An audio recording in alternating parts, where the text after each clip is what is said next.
कैद में 16,100 कन्याएं कैद में हैं। आज वो सबको मारना चाहता है, क्योंकि जो भी इसको लड़की इसलिए अच्छी लगती है उसको लाता, आज सबको मारना चाहता है। और एक स्वर में सबने प्रभु को पुकारा, अरे प्रभु आओ। और जैसे भगवान आए, इसके सेनापति मूर्ख को मारा और भगवान का नाम मुरारी पड़ा और सभी कन्याओं को मुक्त किया। भौमासुर को मार के जाओ, आप अपने अपने घर को जाओ। अरे प्रभु कौन अपनाएगा? पातिथि रक्षित पति, आपने हमारी इज्जत बचाई है, हमारी लाज बचाई है, आप हमारे बदले उठा दो। तो सबसे भगवान ने ब्याह करवाया।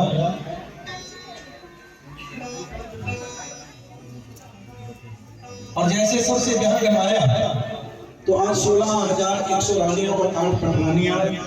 अरे वो तो हमारे भी पति हैं, हमारी इज्जत नहीं बचाते, क्या हमारी लाज नहीं बचाते? सभी रानियों के 10-10 पुत्र और 2-2 पुत्रियां पैदा हुई।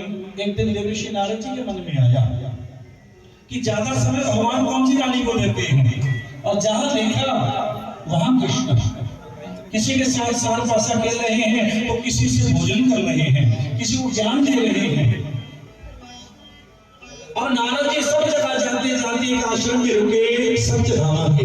सत्यभामा ने प्रणाम किया, प्रभु प्रणाम। अब नारद जी को देख के सत्यभामा जी के मन में आया,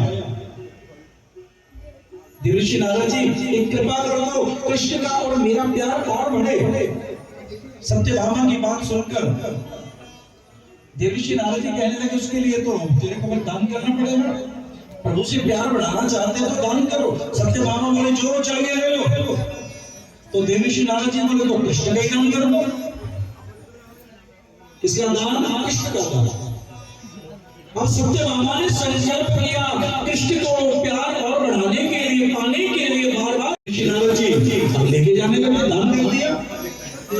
अब जैसे हाथ पकड़ा प्रभु का कि चलो वाले बड़े घुमाते हो आप, आज मैं आपको घुमाऊंगा, आप मेरे चेला हो गए।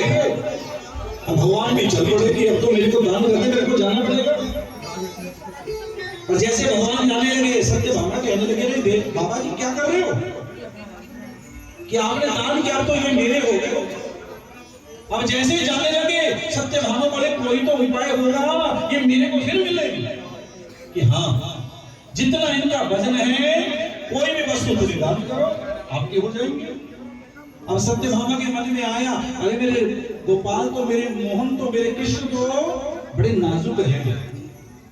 अपनी एक साड़ी लेके आए, तराजू के एक तोर में कृष्ण और दूसरे में उसने साड़ी धरी थी, ये तो 1 मिनट में ऊपर आ जाएंगे। अब जैसे साड़ी धरी 1 2 3 4 जितनी, वो तो मिले ही नहीं।